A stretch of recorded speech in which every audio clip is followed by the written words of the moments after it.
tendría que haber colusión ahí por parte no solo de autoridades, sino también de redes sociales. Exactamente, entonces yo creo que Twitter puede hacer más. En 2018 borró 1,5 millones de cuentas de bots. Yo creo que en esta ocasión puede hacer lo mismo. Solo que inexplicablemente ante tantas denuncias, ante tantos reportes de ONGs y activistas, no están actuando como deberían estar actuando. Alberto, ¿le genera dinero a las redes sociales, muchísimo dinero, estas fake news, los bots?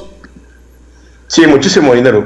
Más o menos una tendencia en un operador de cuentas de bots. Hay personas que manejan 10, 20, 30, hasta 100 cuentas de bots.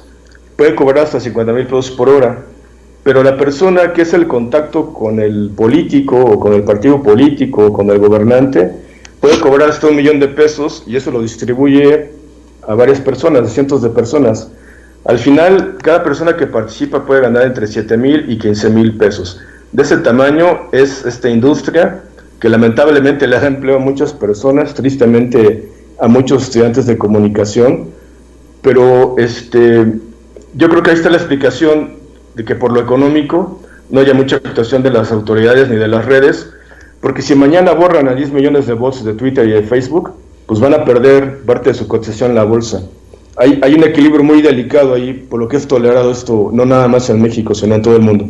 Veíamos hace ratito que se propagó por redes sociales, Fabricio, Alberto, pues un presunto comunicado y presunta información en la que decía que aumentaba un 4% la tarifa eléctrica en nuestro país. Esto es absolutamente falso. Horas después, Manuel Bartlett salió a desmentirlo, pero el daño ya está hecho, se desmiente. Y esto no les importa a los mercenarios de la miseria, el daño ya se hizo. Y siguen con la siguiente, Fabricio. Sí, la lógica de esto no es efectivamente más que generar pánico y generar angustia, aunque dure unas horas hasta que es desmentido. Le genera a la gente que ya no sigue la noticia, le genera una angustia y la impresión de que eso es cierto, de que lo viral es verdadero, cosa que es un error muy común, es una confusión muy común. Y entonces la gente que ya no verifica, la gente que ya no sigue la noticia, que ya no ve el desmentido, llega a sus, ahora no porque estamos en contingencia, pero normalmente llega a lo que se llama la conversación del garrafón de agua y dice, ya viste, o es que dijeron que, por ejemplo, iba a aumentar 4% la luz, y entonces, aunque haya sido desmentido, ya hizo el daño. Este daño es criminal, hay que repetirlo. Este daño fue lo que colapsó la primera red telefónica para dar auxilio a los infectados con el COVID. Se colapsó por una falsa noticia en WhatsApp que decía que unos médicos, si tú hablabas, iban a llegar a tu casa a hacerte la prueba, cosa que fue completamente falsa. Y en tanto el desmentido no llegó, porque sabemos que la mentira viaja al doble de velocidad que la verdad, comprobado esto matemáticamente, no llegó el desmentido a tiempo y se colapsó la red telefónica. Entonces es criminal desde ese punto de vista. Es criminal, por ejemplo, lo que dijo hace unas semanas Joaquín López Dóriga, de que el gobierno había prohibido que se hicieran pruebas rápidas de COVID, cuando la realidad es que los laboratorios que se habían presentado al concurso no iban a dar las pruebas al 100%. Entonces lo que ibas a tener era una cosa criminal, que era gente que creía que era negativa, contagiando con toda confianza al resto de la población. Es decir, todas estas actitudes son verdaderamente criminales, en el sentido que desbaratan la estrategia en alguna medida de la Secretaría de Salud y de los médicos, ¿no? Hemos tenido también esta especie de paranoia con no hay insumos en los hospitales, cuando lo que tiene que hacer por ley un médico que vea que no hay insumos es reportarlo a la Secretaría de Salud, no a los medios de comunicación. Ahí es donde se equivocan los supuestos médicos, si es que existen, porque ya vimos que en varios casos esos médicos no existen, las clínicas no existen, etcétera, y todo esto sirve para generar un pánico del que pudieran abrevar electoralmente Acción Nacional y México Libre, ¿no? Alberto, ¿qué hacemos ante las fake news? ¿Cómo defendernos de ellas? Tú personalmente, ¿qué haces cuando en tu servicio de mensajería te llega una barbaridad? ¿Qué le respondes a la persona que te lo mandó? ¿Y qué le dices a la audiencia para que se cuide de ellas? Bueno, primero, hay algunas señales básicas, es que si la información no tiene una fuente acreditada o el medio tiene un nombre bastante extraño como el informador24.com, que parece ser noticioso pero no lo es, hay que dudar, ¿no? Si la información que recibes te causa alarma en ese momento, eso lo recomienda la BBC, por ejemplo, si te causa un poco de miedo, hay que dudar de su autenticidad. Y es una guía global, porque no solamente en México lo vivimos.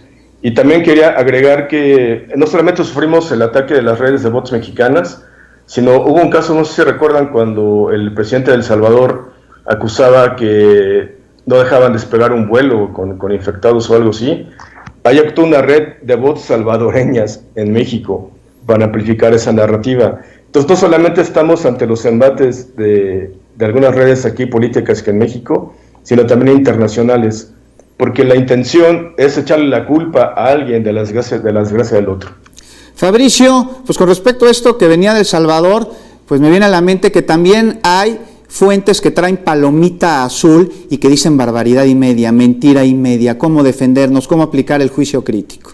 Sí, yo creo que las reglas básicas, como apuntaba Alberto, son ver de dónde viene, primero, ver por qué se publica eso en ese momento, es decir, cuál es el motivo. Tercero, normalmente una fake news es muy ambigua. Dice un amigo de la prima, de la vecina, es un doctor del IMSS, ¿no? Empieza así, diciendo así.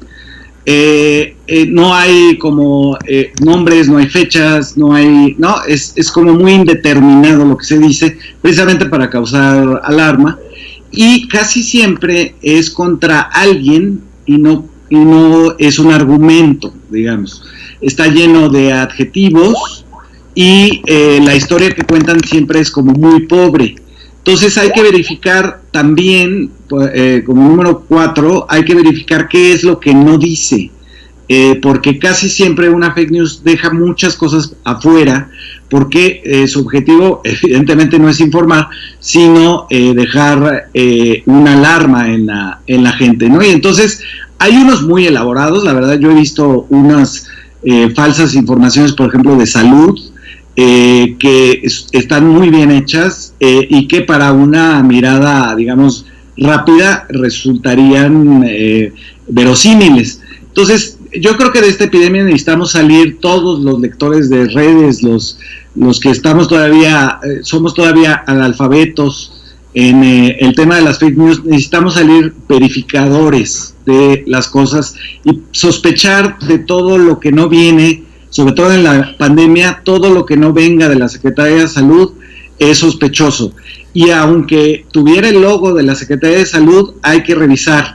Por ejemplo, esta cosa que usaron, este manual que usaron los bots para que supuestamente venía de la Secretaría de Salud, estaba muy bien hecho, pero había un punto que sí ya llamaba la risa, que era dormir en camas separadas, era una de las requisitos de la contingencia. Entonces ahí hay que ubicar donde ellos mismos se tropiezan y decir eso es falso y pedir que nadie lo retuitee. Juicio crítico, preguntarnos siempre qué hospital, qué sala, qué estado, qué ciudad. Muchísimas gracias, Alberto, muchísimas gracias, Fabricio. Pues la historia juzgará a estos mercenarios. Mientras tanto, hay que cuidarse muchísimo de las fake news. Un gusto haber estado con ustedes.